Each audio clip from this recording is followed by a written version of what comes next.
e até breve. Muito obrigada e cuidem-se. Obrigado a todos. Como nós não podemos mais apertar a mão, né? Então, apenas esse... Eu vou convidar agora o professor Célio para dar continuidade aqui no processo, né, mediando a fala do professor Hugo, que vai iniciar agora esse segundo momento conosco. Professor Célio está aqui conosco? Professor Célio? Então, eu vou apresentá-lo para vocês, certo? Nosso segundo palestrante do webinário, professor Hugo Monteiro, certo? O professor Hugo Monteiro, ele é professor, ele possui graduação em letras, mestrado em letras, possui doutorado em educação, é professor adjunto do Departamento de Educação da UFRPE. E vai estar aqui conosco, né, para tratar sobre o tema, o cuidado e o autocuidado, as emoções e a vida escolar. Professor Hugo, seja muito bem-vindo, obrigado, é uma honra contar com sua participação hoje aqui conosco. Boa tarde, eu queria inicialmente agradecer o convite que me foi feito na pessoa de Rosa e dizer que na condição de professor, de educador, eu penso sempre na possibilidade de colaborar com a rede pública de ensino, uma vez que, no meu entendimento, a rede pública de ensino tem uma finalidade bastante importante para a sociedade brasileira. Então, quero agradecer e saudar a Undime na pessoa da professora Rosa.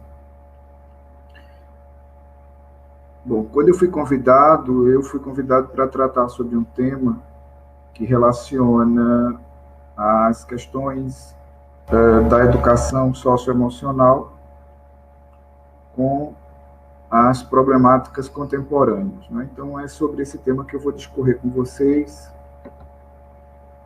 E eu queria começar a minha fala fazendo com vocês uma técnica de respiração para a gente poder iniciar esse momento numa perspectiva transdisciplinar. Então, essa técnica de respiração que eu vou utilizar, ela é uma técnica asiática e vocês podem fazer em casa, onde vocês estão agora, tá bom? Vocês professoras, vocês professores, vocês que nos escutam e nos veem, tá bom? Então, a técnica ela é muito simples e ela tem uma finalidade que é ajudar você a reduzir, minimizar os níveis de ansiedade e também uma finalidade que é ajudar você a trabalhar um pouco a ideia de impermanência e a ideia de presença. Então, são questões que eu vou tratar ao longo da minha fala. Então, vamos começar. A gente vai precisar de que haja, por parte de vocês, e também por minha parte, uma tentativa de conexão de pensamento, né? De conexão de sentimento, de conexão de emoção, propriamente dita, né? Uma tentativa via esse trabalho à distância, esse trabalho remoto. Então, vocês vão fazer o seguinte, vocês vão olhar, né? Vocês podem olhar de maneira retilínea, depois vocês vão dar uma baixada no olhar, como se vocês olhassem na diagonal, né? Olhando na diagonal, desse modo como eu vou fazer, vocês olham de forma retilínea para frente, depois baixam o olhar, como se estivessem contemplando um objeto no chão ou um objeto na sua frente, e a gente vai, depois que faz isso, a gente inspira pelas narinas e expira pela boca. Então, vamos lá? Ó, olha para frente,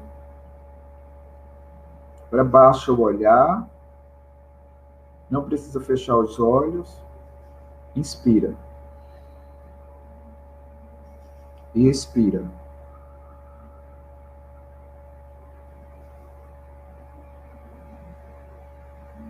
Inspira. E expira.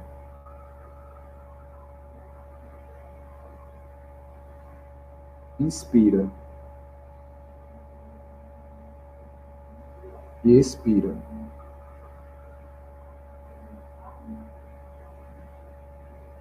Inspira mais um pouco.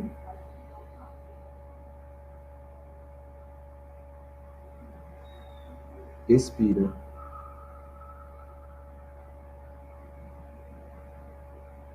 Inspira. E expira.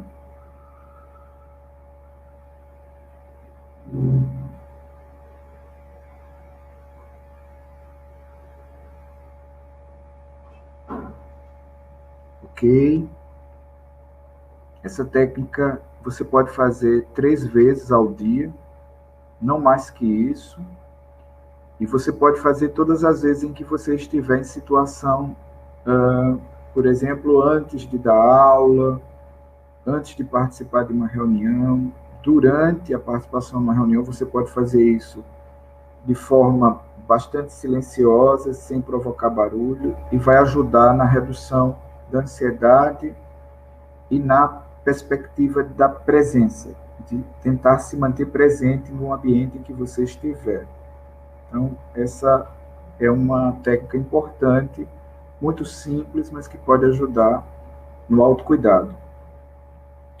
Então, eu queria começar a discorrer sobre o meu tema, tentando localizar historicamente o que foi que nós fizemos com as emoções. Quando eu digo nós, eu estou quase que totalmente me referindo ao Ocidente. Então, eu vou tentar discorrer um pouco sobre as emoções no Ocidente e verificar de que maneira nós tratamos as emoções no percurso do pensamento ocidental. Se fizermos uma análise mais acurada, iremos observar que, a partir do século XIX, com o positivismo, sobretudo, nós praticamente optamos por colocar as emoções como sinônimo de subjetividade. E nós entendemos que a subjetividade, ela não era senão um elemento inferior à objetividade. Então, nós compreendemos essa divisão dicotômica entre subjetividade e objetividade, e essa divisão dicotômica deu prioridade à objetividade e deu uma espécie de subalternidade à subjetividade. Essa subalternidade à subjetividade foi também uma subalternidade às emoções, porque nós entendíamos que subjetividade e emoções estavam no mesmo campo de compreensão e no mesmo campo de explicação sobre a vida. Então, tratamos as emoções como um elemento humano de segunda natureza, de segunda ordem, como um elemento humano sem verdadeira importância na vida do sujeito humano, da sujeita humana. Então, demos às emoções um papel secundário, demos às emoções um papel de coadjuvantes, e as emoções, por essa razão, foram muito pouco discutidas no campo da ciência, muito pouco discutidas no campo das ciências. Se voltarmos um pouquinho antes do século XIX, e observarmos as tentativas de René Descartes de estruturar um método científico, nós iremos observar que a tentativa do matemático e do filósofo cartesiano, né, quer dizer, do filósofo e do matemático que estrutura o pensamento cartesiano, René Descartes, se nós observarmos isso com acuidade, com bastante atenção, vamos perceber que na estrutura do método que ele propõe para a ciência, não há espaço relevante para a subjetividade. Por quê? Porque essa estrutura percebia a subjetividade como algo nocivo à descoberta do conhecimento, como algo nocivo à descoberta dos saberes. Então, foi uma proposta que a ciência clássica também abraçou, reduzir a subjetividade a algo coadjuvante. E aí, essa redução da subjetividade a algo coadjuvante, considerando que a subjetividade é sinônimo de emoções, ali por volta do século XVI, XVII, XVIII, XIX, ou seja, durante quase todo o período chamado moderno, nós então iremos perceber que as emoções que estavam no mesmo campo semântico da subjetividade, as emoções, elas foram colocadas também nesse conjunto, né? Elas foram colocadas também nessa situação desfavorável. Então, criamos uma sociedade que pouco valorizou as emoções. Isso fica explícito já no século XX, quando nós não conseguimos, por exemplo, entender que somos sujeitos e sujeitas das emoções, dos sentimentos. Quando nós não conseguimos entender que temos sentimentos, que temos emoções, nós não sabemos muito bem como lidar com os sentimentos e com as emoções. E não sabemos muito bem como lidar com os sentimentos e com as emoções, e, por sua vez, nós nos atrapalhamos muito quando estamos tentando lidar com essas questões que, durante um bom período de nossas vidas, foram consideradas questões de ordem menor. Pensando um pouco nessa relação entre a inferioridade das emoções, ou o que eu chamo de secundarização das emoções, a inferioridade da subjetividade, ou o que eu chamo de deslegitimar a subjetividade, se nós pensarmos um pouco e fizermos correlações, análises relacionais, nós iremos entender que quase todas as pessoas que foram relacionadas de maneira direta às emoções, às subjetividades, socialmente essas pessoas foram categorizadas como pessoas frágeis, como pessoas menores, como pessoas incompletas, como pessoas que não tinham condição de compreender a verdade, não tinham condição de acessar o conhecimento. E essas pessoas, elas têm nome, elas têm cor, elas têm etnia, elas têm idade, elas têm nacionalidade, elas têm língua, elas têm geografia. Essas pessoas que são relacionadas a um campo das fragilidades, a um campo das inferioridades, são pessoas que também são relacionadas ao campo das emoções, dos sentimentos. Por exemplo, se nós pensarmos nas crianças. As crianças, durante muito tempo, foram ignoradas como sujeitos de direito, ainda são, mas hoje, obviamente, com questões muito mais contundentes no campo da discussão sobre os direitos da criança, sobre os direitos do adolescente, da adolescente. Mas se fizermos uma análise da história da criança, da história das infâncias, digamos assim, nós vamos perceber que as crianças sempre foram desconsideradas, inferiorizadas, deslegitimadas, e as emoções, os sentimentos, eles estão muito ligados a esse pensamento do imaginário humano que relaciona emoções e sentimentos às infâncias. Então, as infâncias podem chorar, as infâncias podem ter medo, as infâncias podem ter insegurança, porque chorar, ter medo, ter insegurança são características, são comportamentos, são atitudes de pessoas frágeis, de pessoas incompletas, de pessoas insuficientes. Se pensarmos, por exemplo, na relação entre emoções e mulheres, vamos perceber que em um bom período de nossas vidas, nós atribuímos os sentimentos, as emoções, as fragilidades para o campo das mulheres, não é? Ou seja, as mulheres podem chorar, as mulheres podem ser frágeis, as mulheres podem ter insegurança, as mulheres podem ter medo. Mas se nós pensarmos, por exemplo, na figura masculina, nós vamos perceber que não coube à figura masculina esse tipo de condição humana, ou seja, a figura masculina precisava ser forte, precisava ser bárbara, precisava ser objetiva, ela não podia, portanto, ser associada às subjetividades.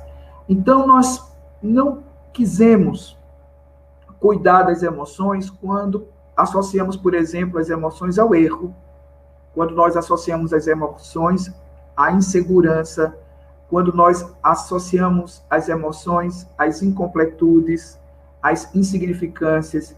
Então, quando pensamos em ciência, por exemplo, não pensamos em emoções, não é? De modo geral, a gente acredita que as emoções não são do campo da ciência. Os sentimentos não são do campo da ciência. Quando falamos sobre ciências, geralmente não tratamos sobre as emoções, sobre os sentimentos, e não fazemos isso durante um bom período da história do pensamento ocidental.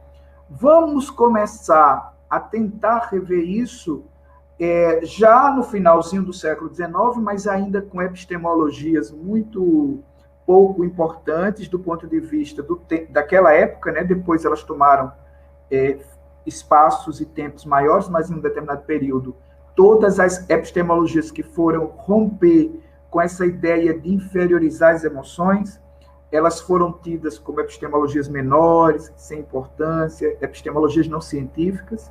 Durante o século XX, houve muito debate sobre a subjetividade, a associação da subjetividade aos sentimentos, às emoções, mas, mesmo assim, ainda há uma predominância no século XX de um pensamento de ciência objetiva, né? De um pensamento de ciência muito parecida com aquela ciência que foi, digamos assim, erigida pelo pensamento cartesiano, que foi consolidada pelo pensamento da física moderna, da física clássica, e que depois foi sendo rompida aos poucos, de modo ainda um pouco, digamos assim, pouco evidente, pela chamada física quântica, ou as descobertas do Max Planck, as descobertas do próprio Einstein, as descobertas do Bohr, do Heisenberg, daquele grupo ali de pesquisadores da física, da química, da matemática, que romperam um pouco com o pensamento clássico.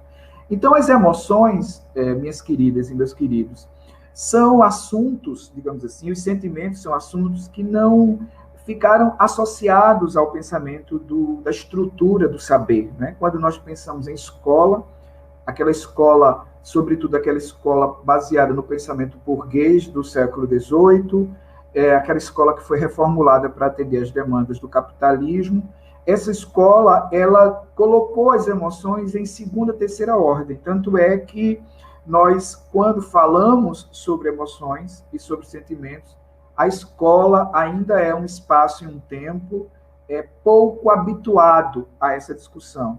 E, obviamente, que tem uma história para isso, não é? Obviamente que isso não nasceu do nada. Isso tem um trajeto, não é? E esse trajeto, ele se evidencia na medida em que você começa a fazer estudos sobre as questões emocionais. Eu pesquiso sobre sofrimento de crianças, adolescentes e jovens. Na Universidade Federal Rural de Pernambuco, instituição a qual estou ligado, eu coordeno o Núcleo do Cuidado Humano, que é um setor da universidade que se preocupa com a prevenção ao sofrimento e com a promoção da saúde emocional e mental. Então, minhas pesquisas, meus estudos, apontam que nós estamos diante de um grande desafio, e um desafio que ele é historicamente, socialmente, culturalmente construído. Ele não emergiu agora com o advento da Covid-19. Esse desafio ele foi sendo gestado, amadurecido, construído ao longo de um período, não é? E esse desafio tem a ver com duas questões, ao meu ver, bastante significativas. Uma se relaciona com a palavra autocuidado, e a outra se relaciona com a palavra cuidado. E, obviamente, que pelo tema da palestra eu vou relacionar autocuidado e cuidado à escola, né? Então, eu vou tentar agora, depois desse preâmbulo que eu fiz, eu vou situar agora o que é que eu entendo por autocuidado, né? A palavra cuidado, de um ponto de vista etimológico, e também de um ponto de vista da etiologia da palavra, ou seja, da origem da palavra, ela tem um ramo, digamos assim, ela tem uma raiz em línguas que estão baseadas em línguas neolatinas, né? Línguas que vieram do latim.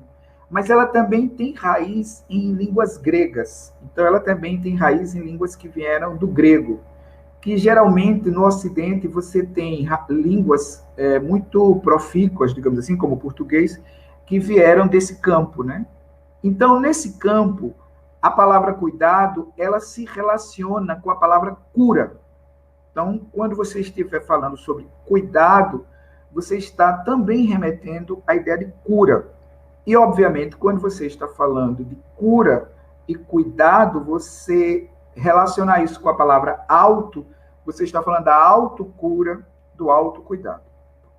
Então, a palavra cuidado tem relação etimológica e tem relação também etiológica com a palavra cura, a origem da palavra. Então, falar sobre cuidado é falar sobre cura.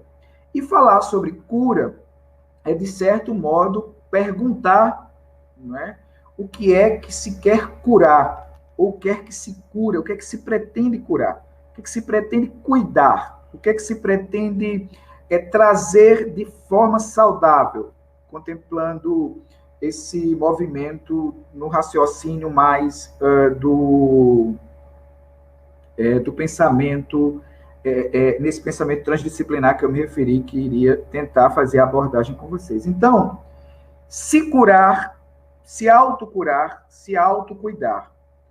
Eu posso remeter a palavra autocuidado a uma palavra que é muito comum no cotidiano da gente. A gente usa muito essa palavra, que eu vou dizer agora, que é autoestima.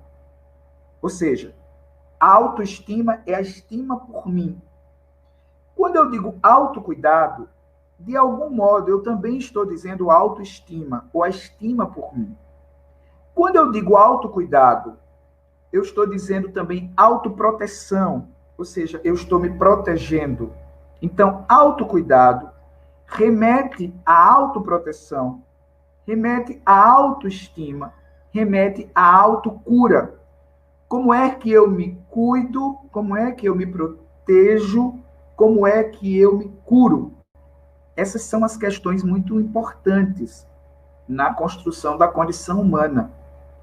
Porque a condição humana, ela não é, digamos assim, exclusiva. A condição humana, ela é diversificada. Então, existem condições humanas. Então, mesmo nas mais variadas condições humanas, a ideia de autoproteção, de autocuidado, de autoestima, é algo bem importante, porque depende desse movimento, digamos assim, depende dessa compreensão sobre mim, sobre o que eu sou, sobre o que eu penso, sobre o que eu quero, depende isso, o movimento para que eu consiga me colocar diante das questões da doença e das questões da não doença, das questões da saúde e das questões da não saúde, para trabalhar num campo mais amplo, para não trabalhar num campo dicotômico de doença e saúde só, tá bom? Então eu vou falar de doença e não doença, de saúde e não saúde, né? Porque há uma discussão muito profunda entre o que é ser saudável. Então, para eu não entrar muito nesse campo de discussão, eu vou tentar trabalhar com essa ideia de que estar saudável e, ao mesmo tempo, não estar saudável são questões, digamos assim, muito correlacionadas. Então, eu preciso me autocuidar, me autoproteger, eu preciso me autocurar.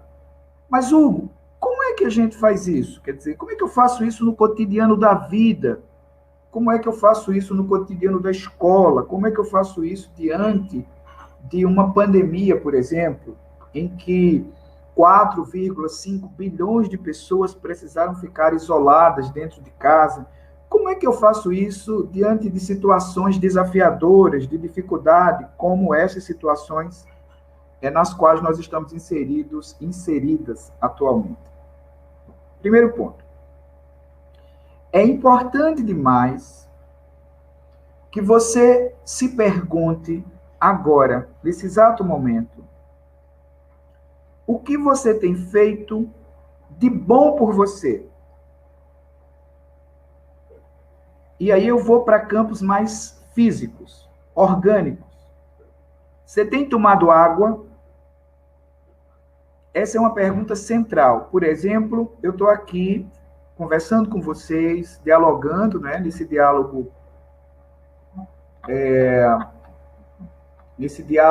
remoto, mas eu estou com uma garrafinha de água.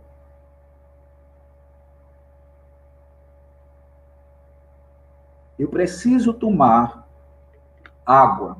O corpo humano precisa de água. Sem água, o corpo humano terá uma série de dificuldades. Tem relação com cuidar de mim, tomar água. O que eu tenho me alimentado? Do que eu tenho me alimentado? O que é que eu tenho comido? Quais os horários que eu como? Qual o tempo que eu dedico para comer? Qual o tempo que eu dedico para selecionar o que eu vou comer, para não comer qualquer coisa? Quando eu digo comer, eu preciso chamar a atenção para o campo da indústria, dos produtos químicos e de uma alimentação genuinamente saudável. Se todos nós sabemos que refrigerante não é legal para o nosso organismo, então, em princípio, e a princípio, ou seja, por princípio, e inicialmente, o refrigerante deve ser banido da nossa vida. Porque se ele não nos faz bem, mas mesmo assim nós estamos consumindo, é porque o gostar da gente não está 100%. Não é você está gostando de você, mas você está se dando ao luxo, ao trabalho, ao risco de colocar em risco a sua saúde. Então, essa é uma questão que eu acho que vocês devem pensar um pouco. Como é que você tem escolhido a sua alimentação? Você tem comido o quê? Você tem procurado se alimentar de maneira saudável? Ah, mas olha, eu como aquilo que é possível. Reveja isso. Reveja isso, porque muitas vezes nós economizamos mais fazendo um cardápio só com comidas genuinamente saudáveis do que com um monte de industrializado que a gente traz, às vezes, dos supermercados, do hipermercado, das feiras. Então, tem que ter cuidado com a alimentação. Então, água, alimentação, sono. Como você tem dormido? Você tem dormido de que maneira? Estamos com sérios problemas no campo do sono. O Brasil é um país que tem apresentado uma série de problemas no campo do sono. As pessoas, nós, e aí eu me incluo junto com vocês nesse mesmo grupo.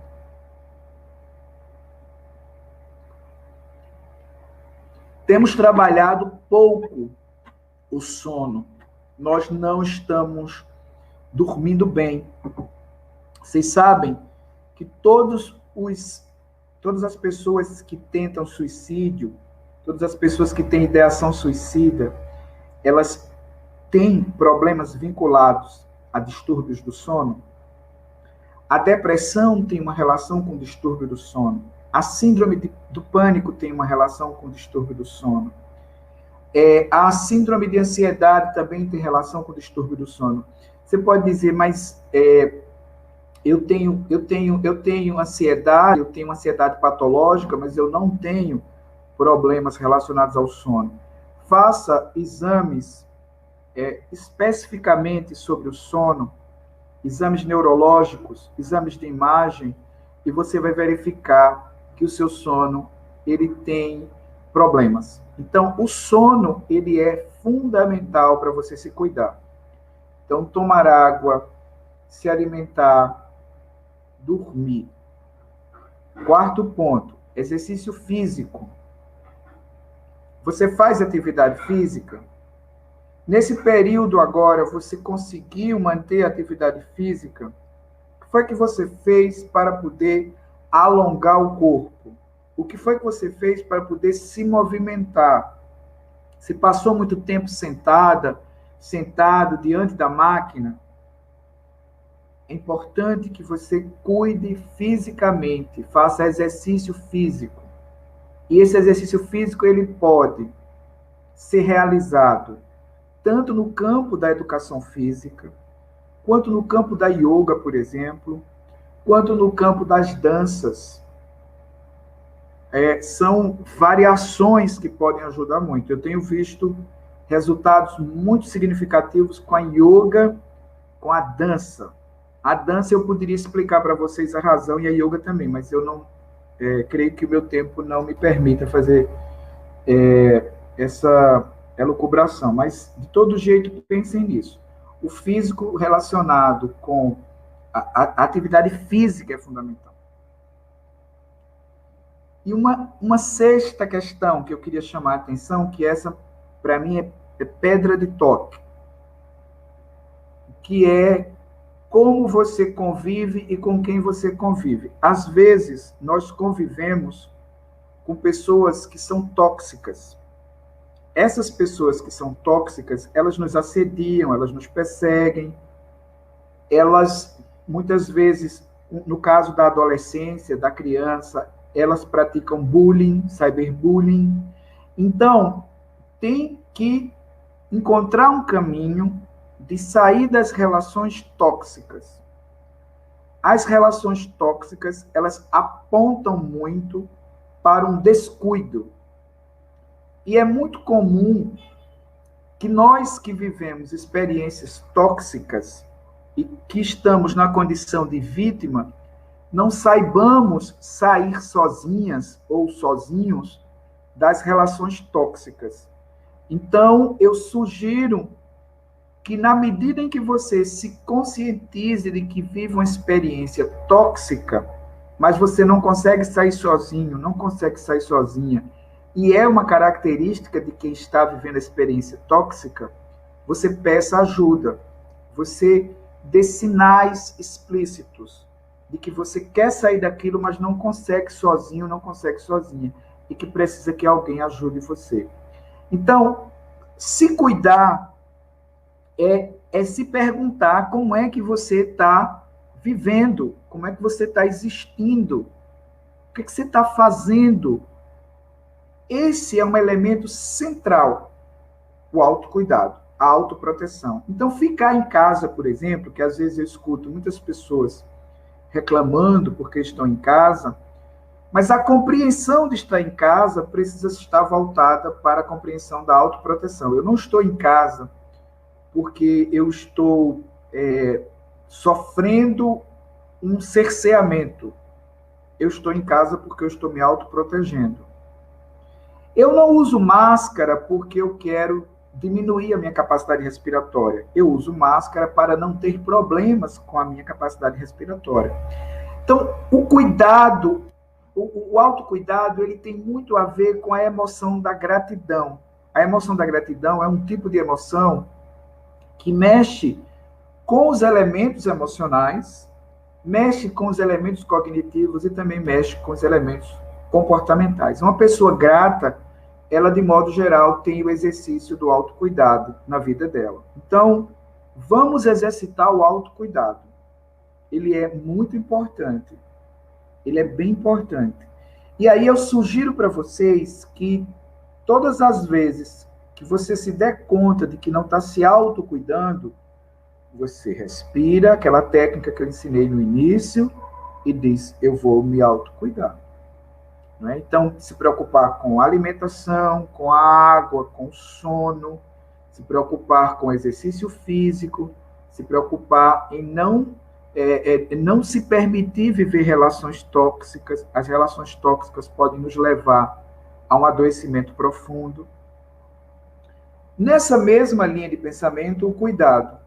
Não é? O cuidado é uma palavra que remete às interações, remete ao ambiente, remete à convivência. O cuidado tem a ver com convivência. A palavra convivência é uma palavra fundamental em todos os sentidos. Não existe sociedade sem convivência, né? Então, como é que eu convivo? Conviver, minhas queridas e meus queridos, tem a ver com a palavra alteridade, né? Conviver é como é que eu me coloco no mundo e como é que eu permito que outras pessoas se coloquem no mundo. Então, conviver remete à palavra respeito, remete à palavra compreensão, remete à palavra compaixão, à palavra empatia, essas duas palavras que estão sendo muito comuns nos dias contemporâneos, né? As pessoas falam muito de empatia, sobretudo depois que a BNCC ela passou a ser colocada como sendo um documento que é de fundamental importância para os sistemas de ensino. Então, a ideia de convivência, eu lembro que o relatório do Jacques Delors, aquele relatório que tem uma base muito consistente, de reflexões muito significativas, mas também tem ali, por trás daquele relatório, um arranjo neoliberal dos organismos multilaterais, os mesmos organismos também que meio que direcionam a BNCC, não é? Se você pensar a BNCC e comparar o relatório do Jacques Delors, você vai ver que tem ali uma similitude entre tanto a BNCC quanto o relatório do Jacques Delors no campo das ideias dos organismos multilaterais. Então, a ideia de cuidado que remete à convivência precisa ser pautada, no meu entendimento, com a ideia de alteridade. Eu preciso me colocar no mundo, mas eu preciso e devo respeitar a situação do outro no mundo, da outra no mundo, né? Eu não posso querer que o mundo seja só meu, o mundo seja só do modo como eu penso e como eu explico o mundo. Eu preciso que o mundo seja diverso. Ele é diverso. O mundo é diverso, as culturas são diversas, as identidades são diversas e são transitórias. Então, eu tenho ali uma variação que eu preciso compreender para poder cuidar do mundo. Nesse sentido, quando eu falo de cuidar do mundo, é cuidar de mim. Cuidar de mim é cuidar do mundo. Então, colocando o mundo como planeta, Terra, cuidar de mim é cuidar do planeta. Cuidar do planeta é cuidar das pessoas que estão ao meu redor, que estão comigo. Nesse sentido, eu queria propor para vocês que vocês lessem sobre e ouvissem sobre uma técnica chamada comunicação não violenta. Eu estou chamando por técnica, mas você pode chamar por abordagem, você pode chamar por método. Mas o que é a comunicação não violenta? A comunicação não violenta é um exercício que eu faço na minha comunicação para não experimentar a violência como um recurso de estar no mundo. Porque nós experimentamos muito a violência como uma forma de estar no mundo. E a violência como uma forma de estar no mundo é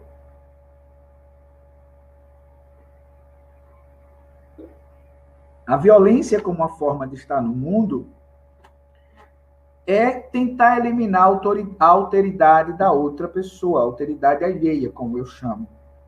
Então, queria que, quando pensássemos em cuidado, pensássemos em convivência. E quando pensássemos em convivência, pensássemos de que maneira nós podemos conviver melhor, de que maneira nós podemos conviver uns com os outros, umas com as outras, uns com as outras, umas com os outros, de forma melhor. De que maneira a gente pode conviver melhor? Num mundo de tanta diversidade, né, num país tão plural quanto o Brasil, como posso conviver melhor? como é que eu posso viver e conviver melhor, sem violentar a mim e sem violentar a alteridade alheia? Essa é uma questão chave do autocuidado e do cuidado. Se eu relaciono isso com a escola,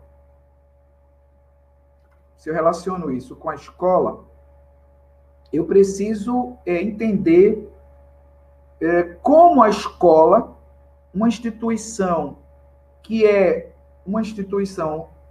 Eu amo escola. Eu acho um verdadeiro absurdo quando as pessoas tentam colocar a escola em situação vexatória, ou então quando elas tentam colocar professoras e professores em situação vexatória. Eu acho que é mesmo um desserviço às reflexões no campo da educação, quando a gente tenta fazer comparações entre a emergência da escola no século XVIII e a escola no contemporâneo. Então, eu acho que isso é um desserviço. A escola é uma instituição de natureza pulsante. Ela é uma instituição dinâmica. O Edgar Morin, usando a teoria da complexidade, ele apresenta um conceito que se chama in vivo, que é diferente do conceito que ele chama in vitro. Então, a escola é um organismo vivo. É um organismo vivo. E todo organismo vivo é um organismo dinâmico. Ele é um organismo pulsante. Ele é um organismo que pulsa. Se fôssemos pensar de um ponto de vista psicanalítico e fôssemos analisar pelo viés da psicanálise freudiana e fizéssemos uma análise do ponto de vista da psicanálise da escola, a escola como um organismo, não é, vivo, num sentido freudiano, iríamos dizer que a escola pulsa para a vida e pulsa para a morte numa correlação profícua. Então, a escola, ela é viva. E como ela é viva, ela tem conflitos. É da natureza da escola ter conflitos. A escola, ela existe pela resistência, gente. A escola, ela resiste continuamente. O que nós estamos fazendo aqui é escola. E é uma resistência. A existência da escola é uma resistência. A escola pode, como diz o Pierre Bourdieu e o Jean-Claude Passeron, a escola pode ser um instrumento de opressão, porém, é dentro dessa escola em que tenta me oprimir que eu resisto para que não haja opressão. Então, é importante pensar na escola como um espaço e um tempo de contraditórios. E o que nós estamos experimentando hoje, aqui, agora, nesse exato momento, são espaços e tempos do contraditório. E todo espaço e tempo do contraditório põe as nossas emoções de sobreaviso. Não é? Nós estamos todos e todas, estamos aqui de sobreaviso. Porque qual é o papel das emoções? O papel das emoções é nos proteger. As emoções, elas são um complexo programa cerebral, se a gente for pegar o Antônio Damasio para explicar emoções, se a gente for pegar os estudos neurocientíficos e neuropsicológicos e neuropsiquiátricos para explicar as emoções, nós vamos entender as emoções como um programa complexo cerebral. Ela não é só isso, mas eu estou analisando do ponto de vista neurocientífico, que é criado para nos proteger. Então, agora, nesse exato momento, as nossas emoções, elas estão prontas para a proteção. E na escola, nesse ambiente do contraditório, nesse ambiente do paradoxal, nesse ambiente do conflito, porque é assim que é a escola, porque é assim que é a condição humana. A condição humana não é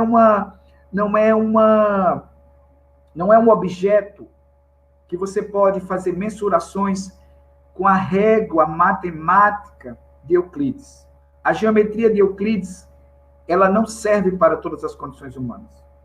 Nem a geometria euclidiana serve para toda a diversidade humana. Nem a matemática de Adam Smith serve para toda a lógica humana. Então, a humanidade, ela é paradoxal e contraditória. Assim é a escola. É nesse espaço e nesse tempo que vivemos. que nós estamos existindo e que nós resistimos. Então, é possível pensar como é que eu me autocuido e como é que eu me cuido num espaço e tempo que mudou no campo metodológico e epistemológico, a partir, digamos assim, de março para cá, mudou com uma direção para o isolamento social, para a chamada quarentena. Como é que eu lido com essa escola? Não existe uma fórmula, não existe uma receita, não existe um manual que vai ser aplicado e que pode ser aplicado para todas as pessoas. Quem tentar trazer manuais, receitas, modelos, fichas prontas, nada mais estará fazendo do que inventar um artifício, uma estratégia de tentar vender o segredo da felicidade. Não há manuais, não há receitas, não há modelos iguais para todos nós. Então, precisamos fazer o que um sociólogo francês, do qual eu gosto muito, chamado Michel Maffesoli, o Maffesoli diz: esse aqui já é um chá de canela, já não é mais a água. Chá é ótimo agora, chá de canela é maravilhoso. Eu adoro, né? Não sei se vocês gostam, mas se não gostam, usem outro chá, tem variados chás. Só evitem o excesso de álcool, porque as pesquisas estão apontando que agora, durante a quarentena, as pessoas emocionalmente muito abaladas estão tentando refúgio no álcool. E aí, o álcool não é refúgio. E eu não estou sendo moralista. Eu estou pautado em pesquisas para verificar a relação entre álcool e violência, que depois a gente pode abordar. Não nessa palestra, que não vai ser possível. Mas, quando eu tenho o conflito da escola, quando eu tenho o contraditório da escola, mas eu preciso me cuidar e ter o autocuidado no processo da Covid-19, né, usando esse espaço, e não tem fórmula, não tem receita, não tem modelo igual para todo mundo, então eu parto do que o Maffesoli, que é o sociólogo francês do qual eu gosto muito, ele traz num livro intitulado Elogio da Razão Sensível, ele chama por deontologia. Não foi o Maffesoli quem criou a deontologia, obviamente. Deonto é uma palavra em grego que significa circunstância. Então, quando eu digo deontologia, eu estou dizendo análise da circunstância. É preciso analisar as circunstâncias. É preciso analisar os contextos, essa palavra que é tão comum no campo das educações. Contexto. Eu preciso ver em que situação eu estou para saber qual é o melhor caminho que eu tenho para trajetar agora, para me cuidar, para cuidar de quem está perto de mim, para cuidar da minha ambiência. Então, eu estou sugerindo que você procure se autocuidar, observando aqueles itens sobre os quais eu falei, e aí você vai verificar no seu contexto como esses itens se aplicam. E no cuidado, eu estou sugerindo que você pense de que maneira você pode conviver sem violência. A Organização Mundial da Saúde, ou a Organização Mundial de Saúde, ela nos alerta para 3 tipos de violência. Ela diz que existe uma violência física, existe uma violência simbólica, existe uma violência psicológica. E ela nos alerta para quê? Ela nos alerta que em cada tipo de violência dessa, existem naturezas de violência. Então, na convivência, nós precisamos erradicar a violência. E erradicar a violência significa erradicar a violência contra a alteridade alheia e contra a própria alteridade, que é a violência autoinfligida, a autoviolência. No Brasil, a gente tem dados muito altos, índices muito altos de meninas e de meninos que se autolesionam dentro das escolas. De meninas e meninos que têm ideação suicida dentro das escolas. Nós temos números bastante preocupantes da síndrome de Burnout, que é uma síndrome que acomete muitos profissionais e as profissionais da educação.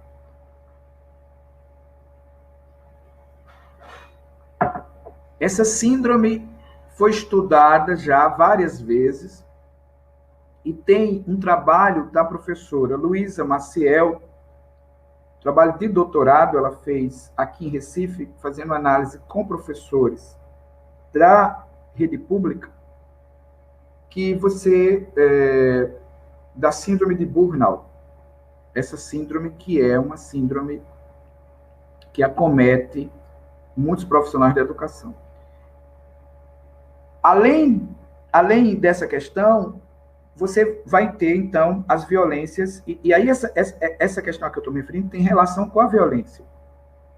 E você tem as violências autopraticadas e as violências que são praticadas pelo próprio Estado contra você, pela própria sociedade contra você. De algum modo, todos nós, agora, nesse exato momento, estamos violentados e violentadas. Você veja que se eu coordeno uma pesquisa agora, cujo título é Como Você Está, e essa pesquisa ela foi ouvir os adolescentes. Nós ouvimos 1.624 adolescentes. Desses 1.624 adolescentes, o quarto bloco da pesquisa era para perguntar como é que eles estavam, como é que elas estavam agora se sentindo. Os depoimentos são muito preocupantes, porque há um adoecimento emocional e mental dessa galera. Porém, para fazer essa pesquisa, eu me fundamentei num relatório da Organização Mundial de Saúde, publicado pela Unicef, que apontava a relação desse adoecimento com a escola.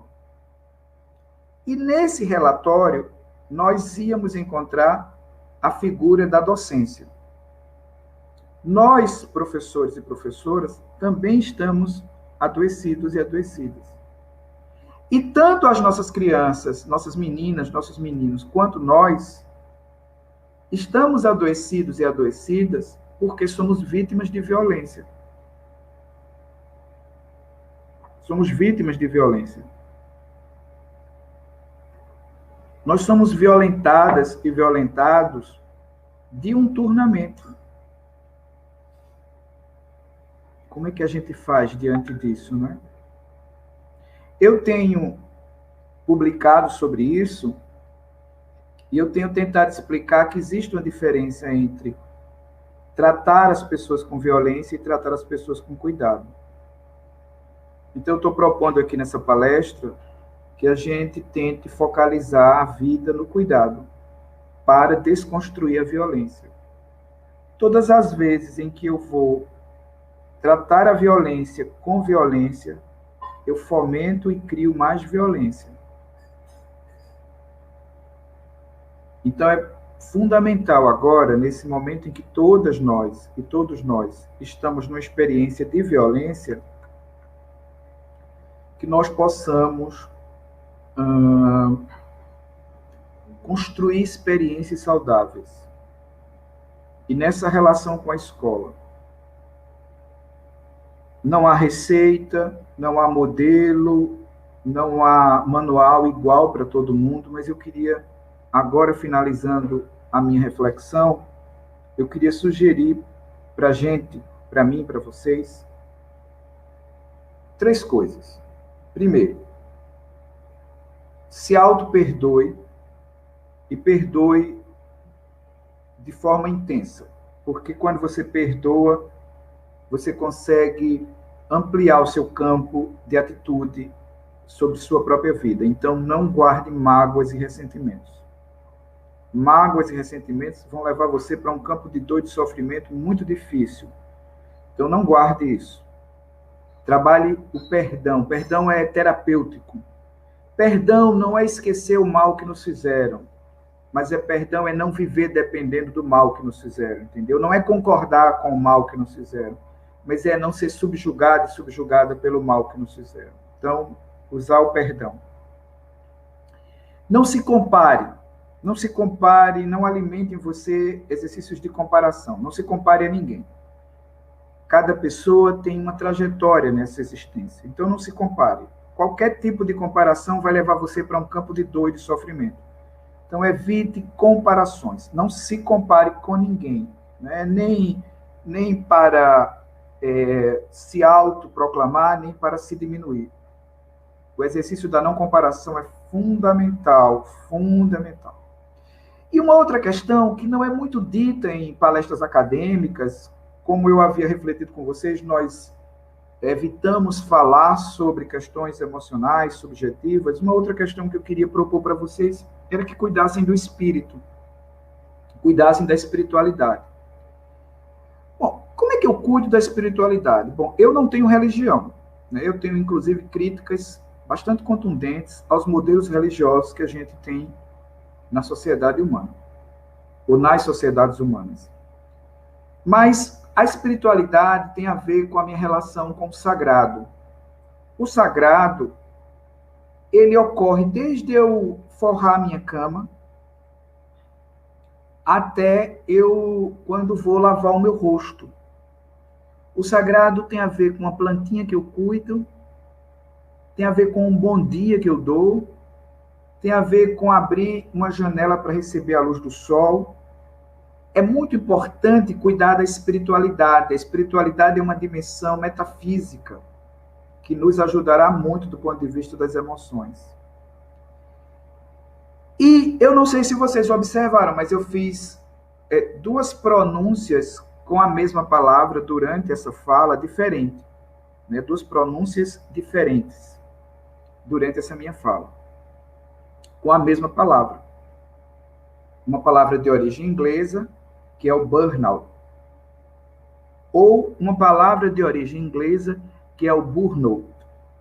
Eu fiz diferenças com essa palavra na pronúncia para experimentar do ponto de vista da audição de vocês quais eram as percepções que vocês tinham de uma pessoa pronunciando uma palavra que não é do seu idioma, é de um outro idioma, e que numa mesma fala muda a variação da palavra. O que é que eu fiz com isso? Eu queria que vocês me percebessem e vissem que tipo de mensagem vocês me mandaram com isso. Eu estou tentando dizer que analisem agora qual tipo de mensagem você manda para o mundo. Qual tipo de mensagem você quer mandar para o mundo nesse momento? É uma mensagem de crítica? É uma mensagem de acolhimento? É uma mensagem de cuidado? É uma mensagem de violência? Que tipo de mensagem você quer mandar para o mundo agora? É muito importante isso. Qual é a mensagem que você quer passar? O que você quer dizer para as pessoas? O que você quer fazer com a escola, na escola, com a galera que estuda com você, com suas colegas, com esse amontoado de reuniões que nós estamos tendo, esses links que nos mandam, na verdade, é link para cá, é link para lá, é link de toda a natureza. Eu, praticamente, quando começou a pandemia, eu praticamente aceitei os convites que foram feitos, recusei alguns, mas, de modo geral, todos que se referiram a conversas com colegas, com professores e professoras, eu aceitei. Por quê? Porque eu queria passar uma mensagem, e a minha mensagem era a mensagem de pedir acolhimento. Eu queria que vocês me acolhessem aí onde vocês estão, e eu queria acolher vocês aqui onde eu estou. Queria que com os meus erros vocês me acolhessem. E eu queria, com os erros de vocês, também poder acolhê-las e acolhê-los. Queria que a gente se acolhesse. se reconfortasse agora, se cuidasse no acolhimento. Não é época de rejeição, meus amores, minhas queridas, meus queridos, não é época de rejeição. É uma época muito propícia para a gente pensar no acolhimento. Acolham as pessoas. Evitem conflitos que podem gerar guerras. É um momento muito delicado da condição humana. A gente tem uma potência para sair desse momento. É um momento de terreno movediço. As nossas emoções estão todas ali prontinhas para elas nos defenderem. No entanto, como diz o Viktor Frankl, é uma decisão de escolha, né? Você, no íntimo, você pode fazer a escolha. Então, se escolham e acolham. Dentro de casa, escutem, ampliem a escuta, escutem, ouçam. É muito importante nesse momento agora, porque é um momento decisivo para a condição humana. É um momento em que você pode fazer uma escolha, né, de qual mensagem você quer mandar. E a minha mensagem para vocês, nessa quarta-feira, é uma mensagem de acolhimento. Eu peço acolhimento e quero acolher vocês. Quero que a gente se acolha. E aí, gente, no acolhimento, não tem comparação. No acolhimento, não tem crítica destrutiva. No acolhimento, não tem perversidade. No acolhimento, não tem maldade. No acolhimento, não tem segregação. No acolhimento, não tem senão o que o Paulo Freire chamou por amorosidade. Então, baseiem suas vidas nesse sentimento.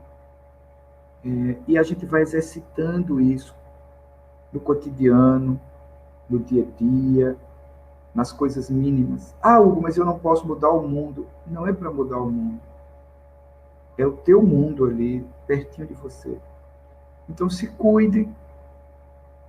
Cuide dos outros, para você ter uma vida melhor, uma vida mais qualificada, e para que a gente não solte as mãos, né? A gente precisa estar com as mãos bem juntinhas nesse momento. Para eu terminar a minha fala, eu vou ler um texto do Eduardo Galeano, no Livro dos Abraços, tá bom? Vou ler esse texto que eu acho que ele é legal. O título do texto é O Mundo. Um homem e uma mulher da aldeia de Neguar, no litoral da Colômbia, conseguiram subir aos céus. Quando voltaram, contaram. Disse que tinha contemplado lá do alto a vida humana. Disseram que tinham contemplado lá do alto a vida humana. E disseram que somos um mar de fogueirinhas. O mundo é isso, revelaram. Um montão de gente, um mar de fogueirinhas. Cada pessoa brilha com luz própria entre todas as outras. Não existem duas fogueirinhas iguais. Não existem duas fogueiras iguais. Cada pessoa é cada pessoa. Existem fogueiras grandes e existem fogueiras pequenas. Existem fogueiras de todas as cores, de todas as orientações sexuais, de todos os gêneros, de todas as religiões, de todas as etnias. Existe gente de fogo sereno, que nem percebe o vento, e gente de fogo louco, que enche o ar de chispas. Alguns fogos bobos, não alumiam nem queimam, mas outros incendeiam a vida com tamanha vontade que é impossível olhar para eles sem pestanejar. e quem chegar perto pega fogo. Então, eu fiz umas alterações no texto do Galeano para poder contextualizar com a minha fala. O texto do Galeano é muito bom, eu só fiz alterações para poder contextualizar com a minha fala. Porque não há receitas, porque não há modelos iguais para todos nós. Então era isso, pessoal. Muito obrigado pela paciência de me ouvir. Mais uma vez, obrigado a Ondine pelo convite que me fizeram. E eu agora estou aqui disponível para que venha alguém para essa tela, né? Para eu não ficar sozinho.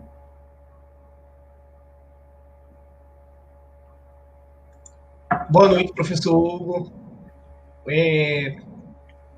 Obrigado por sua disponibilidade, sua explanação. Todos nós aqui, acompanhando o chat, né, saímos aí enriquecidos com o que você trouxe nesse momento para a gente agora. É um momento que carecíamos ouvir serenidade.